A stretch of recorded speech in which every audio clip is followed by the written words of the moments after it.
Capítulo 1. O chamado silencioso. O primeiro raio de sol atravessa a janela da casa de taipa, desenhando padrões dourados no chão de terra batida. Você já sentiu aquela conexão inexplicável com a terra? Aquela sensação de que o solo sob seus pés guarda segredos e histórias que ultrapassam gerações? Nas profundezas do Brasil, longe do asfalto quente das metrópoles e do barulho incessante das buzinas, existe um mundo que respira no ritmo das estações, que se comunica através do farfalhar das folhas e que conta histórias nas sombras projetadas pelo luar. Este é o interior, não apenas um lugar geográfico, mas um estado de espírito, uma forma de existir que muitos de nós, engolidos pela urbanidade, esquecemos que existe. Quando criança, minha avó me contava sobre como as árvores antigas do quintal sussurravam segredos durante as noites de lua cheia. Na época, eu achava que eram apenas histórias para me fazer dormir. Hoje, depois de anos longe daquele pedaço de chão, entendo que ela estava me apresentando a uma sabedoria ancestral. A terra fala conosco de muitas maneiras, basta estarmos dispostos a ouvir. Este livro é um convite para uma jornada pelas vozes da terra, pelos mistérios que se escondem em cada dobra da paisagem interiorana e pelas memórias que constituem a alma dos lugares afastados das luzes artificiais. É um chamado para redescobrir raízes que muitos pensam ter perdido e para reconectar-se com uma forma de sabedoria que não se aprende nos livros acadêmicos, mas nas rugas dos mais velhos, nas canções populares e nas tradições que resistem ao tempo. Você não precisa ter nascido no campo para sentir essa conexão. Ela está aí, adormecida em algum lugar do seu ser, esperando para ser despertada. Está no jeito como você se emociona com o pôr do sol, com o canto dos pássaros ao amanhecer, ou com o cheiro da terra molhada depois da chuva. Prepare-se para uma viagem pelos segredos guardados nas pequenas comunidades, pelas lendas que moldam culturas inteiras e pelos conhecimentos que passam de geração em geração como presentes inestimáveis. Permita-se ser tocado pelas vozes da terra, que continuam ecoando para quem se dispõe a escutar. Venha comigo. As histórias estão apenas começando a se desenrolar, como uma manhã de neblina que aos poucos revela a paisagem em toda a sua magnitude. Capítulo 2. Guardiões da Memória. Seu José nunca aprendeu a ler ou escrever formalmente, mas conhece cada planta medicinal num raio de 10 quilômetros ao redor de sua casa.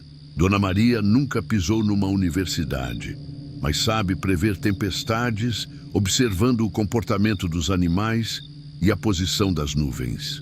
Eles são os guardiões da memória, pessoas que carregam em si bibliotecas vivas de conhecimento transmitido oralmente, refinado pela experiência e sedimentado pelo tempo. O conhecimento da terra não se aprende nos livros, minha filha, me disse Dona Josefa, enquanto suas mãos enrugadas separavam sementes com uma precisão impressionante. Se aprende vivendo junto com ela, respeitando seus ciclos, entendendo suas mensagens.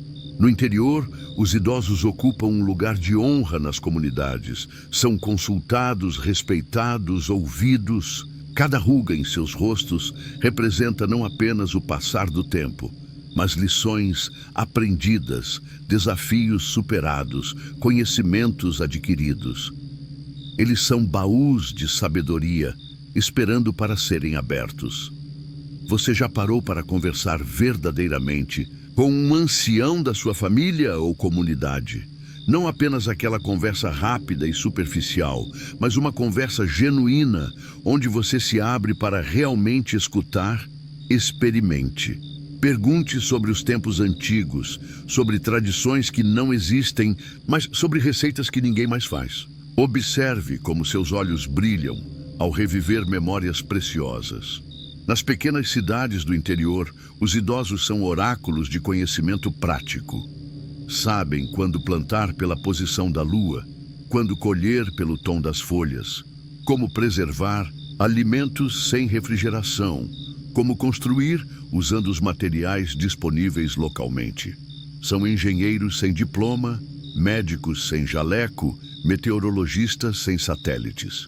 Este capítulo é um convite para valorizar esses guardiões antes que suas vozes se calem. Para registrar suas histórias, aprender suas técnicas, entender sua visão de mundo. Porque quando um idoso do interior morre, não é apenas uma pessoa que parte, é uma biblioteca inteira que se perde. Através das histórias dos mais velhos, conectamo-nos não apenas ao passado, mas a uma forma de sabedoria que transcende o tempo. Uma sabedoria que nos ensina que a verdadeira evolução não está em abandonar o conhecimento ancestral, mas em integrá-lo às novas descobertas, criando um tecido de conhecimento mais rico e completo. Capítulo 3. A linguagem secreta. Da natureza. O céu do interior é um espetáculo à parte. Sem a poluição luminosa das grandes cidades, as estrelas explodem em quantidade e brilho, desenhando mapas celestiais que guiaram gerações antes da invenção do GPS. Você consegue imaginar como seria orientar-se apenas pelas estrelas? Para muitos habitantes do interior, isso ainda é uma realidade cotidiana. A natureza fala uma linguagem própria, e os moradores do interior são seus intérpretes mais habilidosos. Aprenda a ouvir essa linguagem e terá acesso a previsões meteorológicas mais confiáveis que muitos aplicativos modernos.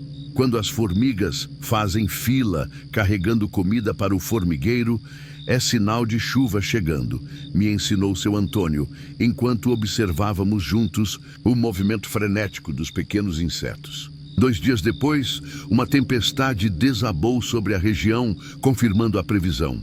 Você já percebeu como os pássaros mudam seu canto antes de uma mudança de tempo? Ou como certos insetos aparecem em maior quantidade antes das chuvas? A natureza está constantemente comunicando seus ciclos para quem sabe interpretar os sinais. Os moradores do interior desenvolveram uma sensibilidade aguçada para esses sinais. Sabem quando é hora de plantar, de colher, de se preparar para estiagens ou enchentes. É um conhecimento que não vem de livros ou universidades, mas da observação atenta e da experiência acumulada ao longo de gerações. Ana Clara, bióloga que estudou na capital, conta que voltou para sua cidade natal com um diploma nas mãos, apenas para descobrir que sua avó analfabeta sabia mais sobre o ecossistema local do que ela havia aprendido em anos de academia. Minha avó me ensinou a ver padrões que eu nunca tinha notado nos livros, confessa. Ela conhece cada planta pelo nome, sabe sua função no ecossistema, sua época de floração, seus usos medicinais. Esse conhecimento não é apenas prático, mas também poético. O interior está repleto de histórias onde a natureza assume papéis quase místicos. Árvores centenárias que abrigam espíritos protetores, rios que têm personalidade própria, montanhas que são consideradas entidades vivas. Essas narrativas, longe de serem apenas superstições, são formas de codificar respeito e responsabilidade ambiental. Ao reconectar-se com essa linguagem secreta da natureza, você ganha não apenas conhecimento prático, mas uma nova forma de ver o mundo. Um mundo onde você não está separado do ambiente, mas é parte integrante dele, responsável por sua preservação e continuidade. Capítulo 4. Rituais e celebrações. O tempo em círculos. No interior, o tempo não é uma linha reta que avança impiedosamente para o futuro. É um círculo, um eterno retorno de estações, colheitas, festas e rituais que marcam o compasso da vida comunitária. Cada celebração, É uma oportunidade de reafirmar laços, transmitir valores e conectar-se com algo maior que o indivíduo. Você já participou de uma festa de São João autêntica no interior do Nordeste?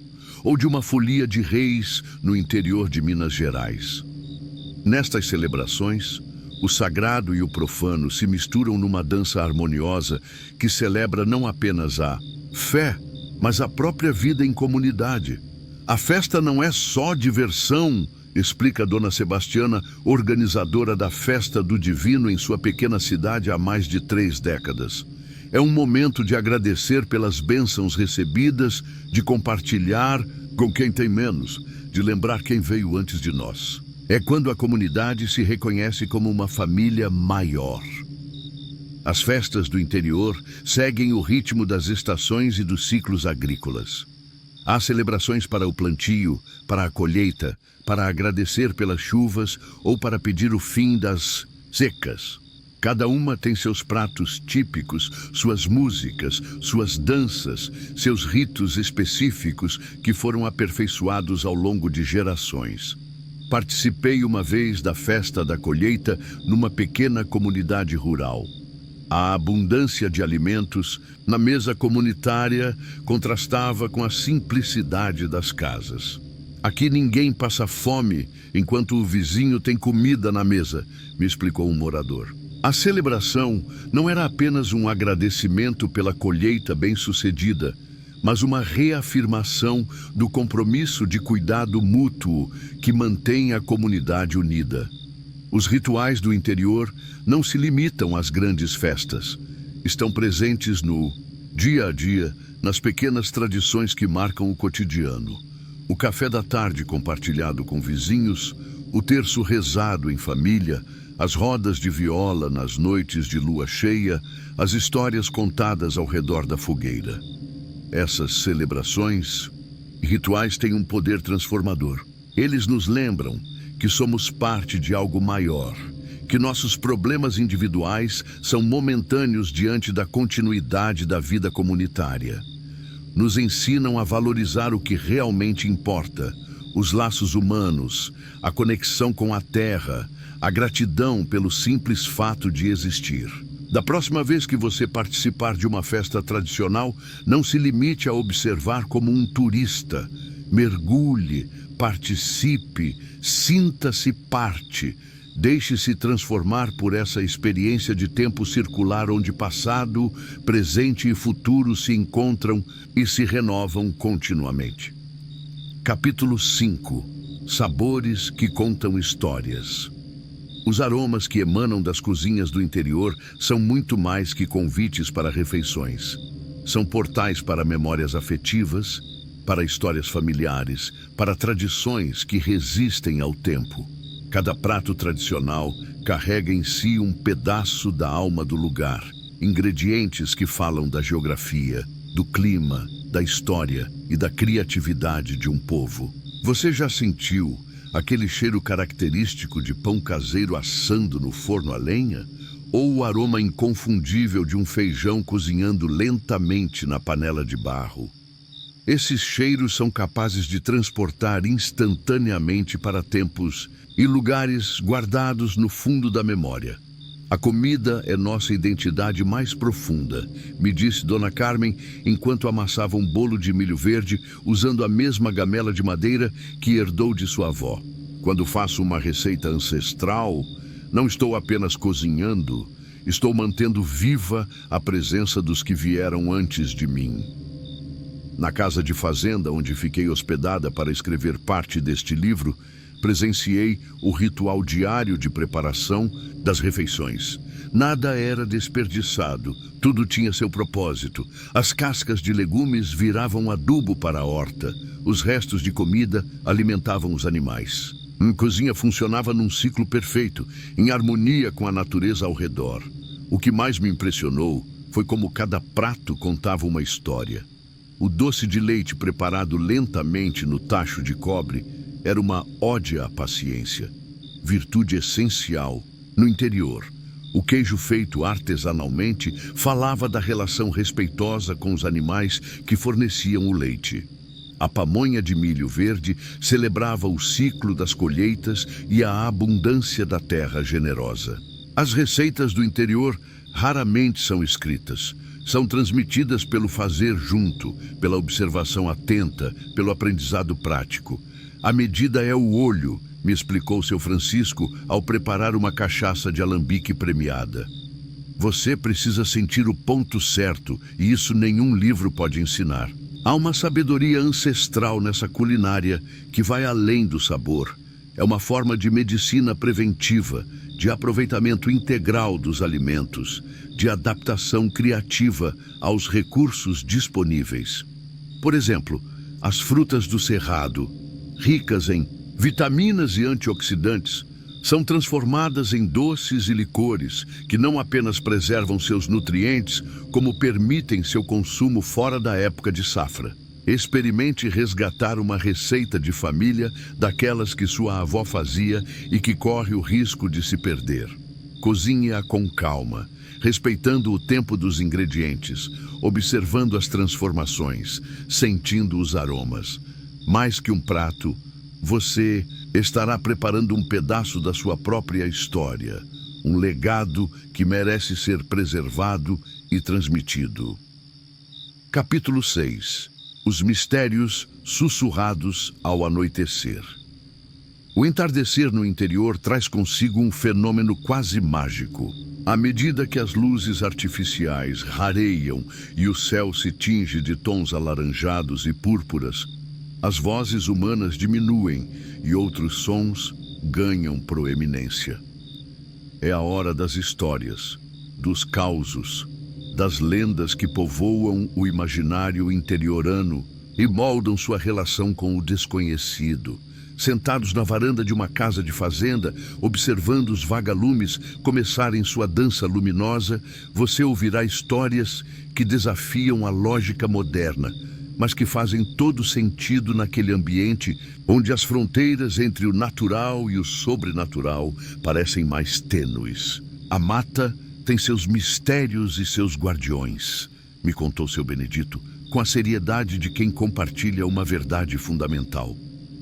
Não é qualquer um que pode entrar e sair sem pedir licença ou mostrar respeito. As lendas do interior brasileiro são inúmeras e variam conforme a região. O boitatá, a iara, o saci-pererê, a mula sem cabeça, o lobisomem. Mais que entretenimento, essas histórias cumpriam e ainda cumprem funções sociais importantes. São formas de explicar fenômenos naturais, de ensinar respeito pelo meio ambiente, de estabelecer limites comportamentais, especialmente para crianças. Maria das Dores, professora aposentada de uma escola rural, me explicou como usava as lendas tradicionais para ensinar valores ambientais aos seus alunos. Quando contamos que o curupira protege a floresta e castiga quem caça sem necessidade, estamos ensinando sobre preservação ambiental, mas de uma forma que faz sentido dentro da cultura local. Participei de uma roda de histórias numa pequena comunidade quilombola. À medida que a noite avançava e o céu se enchia de estrelas, as histórias ficavam mais intensas. Notei como as crianças escutavam atentas, como os adultos participavam, acrescentando detalhes, como os mais velhos eram reverenciados como guardiões daquele conhecimento ancestral. Estas narrativas, longe de serem superstições ultrapassadas, representam uma forma diferente de compreender o mundo. Uma visão onde o ser humano não é o centro do universo, mas parte de um ecossistema complexo que inclui forças visíveis e invisíveis, todas merecedoras de respeito. Da próxima vez que você estiver no interior, peça aos moradores locais que compartilhem suas histórias. Escute sem julgamento. Permita-se ser transportado para esse universo onde o mistério é parte integrante da vida cotidiana. Você descobrirá que essas narrativas, além de fascinantes, carregam sabedorias profundas sobre a relação do ser humano com a natureza e com o desconhecido. Capítulo 7. A arte das mãos que sabem. Na quietude das manhãs ou no descanso das tardes, as mãos dos moradores do interior raramente ficam paradas. Há sempre algo sendo criado, consertado, transformado. O artesanato no interior não é um hobby ou uma atividade comercial. É uma extensão da própria vida, uma forma de expressão profundamente enraizada na cultura local. Você já observou a habilidade de um cesteiro transformando fibras aparentemente frágeis em cestos resistentes que durarão anos? Ou a destreza de uma rendeira criando padrões complexos com apenas uma agulha e um fio? Essas mãos carregam em si o conhecimento acumulado por gerações. A gente aprende vendo, fazendo e errando, me disse Dona Luzia, enquanto suas mãos ágeis, apesar da idade avançada, trançavam a palha com uma precisão impressionante. Ninguém me deu aula, mas desde menina eu via minha mãe e minhas tias fazendo até que um dia peguei o jeito. O artesanato do interior tem uma característica marcante. Nasce da necessidade e da disponibilidade local. Utiliza materiais encontrados no entorno. Argila dos rios, fibras vegetais, madeiras caídas, sementes, penas, tinturas naturais. É sustentável por natureza, muito antes que esse conceito se tornasse moda nas grandes cidades. Acompanhei por uma semana o trabalho de seu Joaquim, um luthier autodidata que constrói violas caipiras usando técnicas transmitidas por seu avô. Cada instrumento leva meses para ser concluído, num processo que envolve seleção cuidadosa das madeiras, secagem natural, entalhamento manual e um conhecimento profundo de acústica que nenhuma escola formal lhe ensinou. Cada viola tem uma personalidade, uma voz própria, explicou-me enquanto afinava cuidadosamente um instrumento recém-concluído. Não é só técnica, tem algo de alma aqui dentro. Essa conexão espiritual com o fazer manual é característica do artesanato interiorano. Muitas vezes, o processo de criação é acompanhado de rezas, cantigas ou rituais específicos que conectam o artesão com forças maiores que ele próprio. As bonequeiras do Vale do Jequitinhonha, por exemplo, conversam com suas peças enquanto as modelam, dando-lhes nomes e histórias. O artesanato também funciona como um registro da memória coletiva. Nas colchas de retalhos do interior mineiro, cada pedaço de tecido tem uma história. Este era do vestido de casamento da minha irmã. Aquele veio da camisa do meu pai. Ao costurá-los juntos, a artesã está literalmente tecendo memórias, criando um documento têxtil da história familiar. Experimente aprender uma técnica artesanal tradicional da sua região. Não busque a perfeição imediata.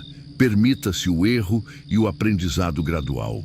Descubra o prazer de criar algo com suas próprias mãos, conectando-se com uma tradição que remonta a tempos em que cada objeto carregava em si a marca de quem o fez. Capítulo 8. A música que brota do chão. Se há algo que define a alma do interior brasileiro, é sua musicalidade. Longe das produções comerciais massificadas, o interior preserva tradições musicais que contam histórias, celebram ciclos agrícolas, expressam amores e dissabores e mantém viva a memória coletiva das comunidades. Você já participou de uma autêntica roda de viola caipira, onde os cantadores se revezam em modas que falam da vida no campo? Ou vivenciou o frenesi contagiante de um baião nordestino tocado em trio de fole, triângulo e zabumba? Essas experiências revelam uma musicalidade que brota organicamente do cotidiano.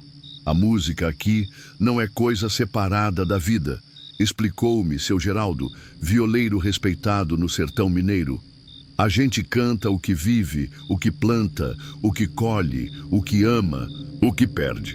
É nosso jeito de contar nossa própria história. A música do interior tem características distintivas, melodias que muitas vezes seguem modos musicais antigos, trazidos pelos colonizadores portugueses e preservados no isolamento das comunidades rurais. Letras que funcionam como crônicas da vida local. Instrumentos muitas vezes fabricados artesanalmente pelos próprios músicos. Visitei um encontro de folias de reis, onde os instrumentistas, todos trabalhadores rurais, sem formação musical formal, demonstravam uma complexidade rítmica e harmônica que impressionaria qualquer musicólogo. A música fluía naturalmente, transmitida pelo ouvido e pela prática constante, sem a intermediação de partituras ou teorias. O que mais me impressionou foi como a música no interior é coletiva e participativa. Não há separação rígida entre músicos e audiência. Todos são convidados a participar, seja tocando um instrumento simples como o triângulo ou a caixa, seja cantando os refrões, batendo palmas ou dançando. A música é um elemento agregador que fortalece os laços comunitários. Além disso, a música interiorana está profundamente ligada aos ciclos naturais e agrícolas. Há cantos específicos para o plantio, para a colheita, para chamar a chuva em tempos de seca, para celebrar a abundância. Estas canções não são mero entretenimento, são formas de organizar o trabalho coletivo e de transmitir conhecimentos práticos sobre as atividades rurais. Quando cantamos juntos no mutirão de colheita, o trabalho rende mais e cansa menos, contou-me Dona Aparecida, agricultora familiar. A música tem esse poder de unir as forças e aliviar o peso. Experimente buscar as tradições musicais da região de seus antepassados. Mesmo que você tenha nascido e crescido na cidade, há raízes culturais musicais que podem ressoar profundamente em você quando redescertas. Permita-se ser tocado por essas melodias e ritmos que carregam em si a essência da terra e das pessoas que a habitam. Capítulo 9. O retorno às raízes. Um novo começo. Depois dessa jornada pelas vozes da terra, pelos mistérios e memórias do interior, você talvez se pergunte: como posso integrar essa sabedoria à minha vida atual? Como posso honrar essas raízes, mesmo vivendo numa realidade urbana, tecnológica, aparentemente desconectada desses valores ancestrais? A resposta não está em abandonar o presente para viver num passado idealizado. Está em criar pontes, em reconhecer que a sabedoria do interior não é antiquada ou ultrapassada. É atemporal e profundamente relevante para os desafios que enfrentamos hoje.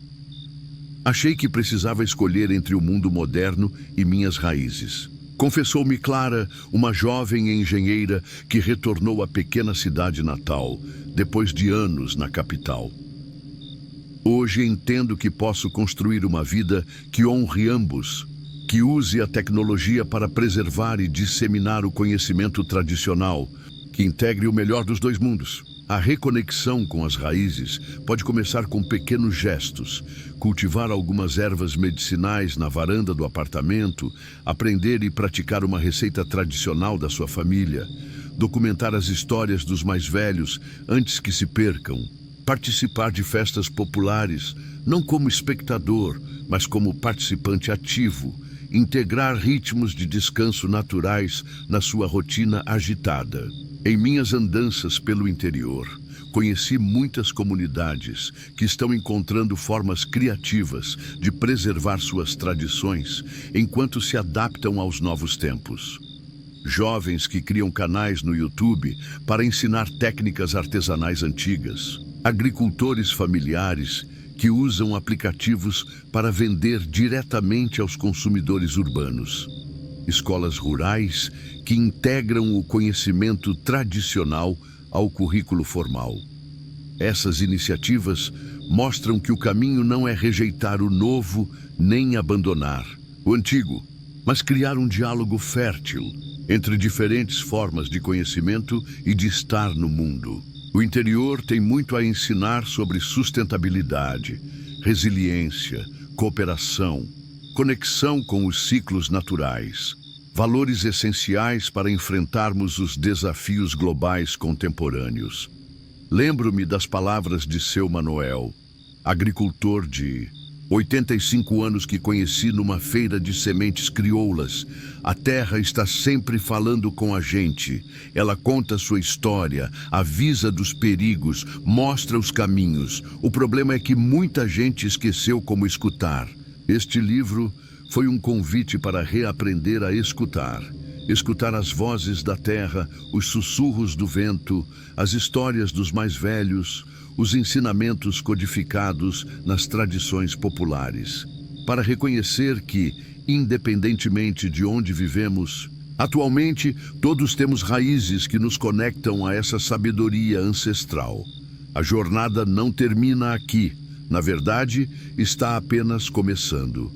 Cada um de nós tem agora a oportunidade e a responsabilidade de manter vivas essas vozes, de honrar essas memórias, de desvendar esses mistérios, de reconhecer que o futuro mais promissor talvez esteja num olhar atento e respeitoso para o passado, não para replicá-lo cegamente, mas para extrair dele a sabedoria necessária para construir comunidades mais harmoniosas, sustentáveis e conectadas. As vozes da terra continuam ecoando.